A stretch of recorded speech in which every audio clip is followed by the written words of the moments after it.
Hey everyone, we're going to make these beautiful mushrooms using dough. First we're going to make holes on the top of this red color of circle. Now remove all the mini circles and put it on the top of this white color of dough like this. After this we're going to make a ball of dough and put it inside like this and fold it as well like we're doing here. Now give it shape using your thumb. We are going to make a hole at the center as well. Put it sticks and look, your beautiful mushroom dough art is ready.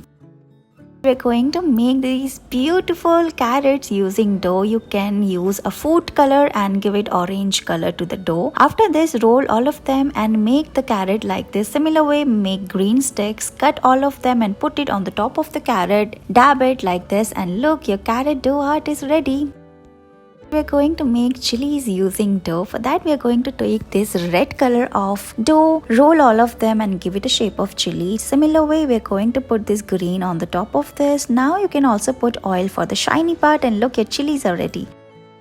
Let's make dough art. Here we are going to roll this yellow color of dough. We are making maize here, so we are going to roll it from its bottom part. Here we are going to make the corn husk. So we are going to make multiple cut like we are doing here and cut the bottom part into two pieces as well. Similar way we are going to make the seeds of the corn. So we are going to fold all of them from its top portion and roll it like this. Now take the husk and fold it like we are doing here. Similar way give it shape using this knife and look, your corn dough art is ready.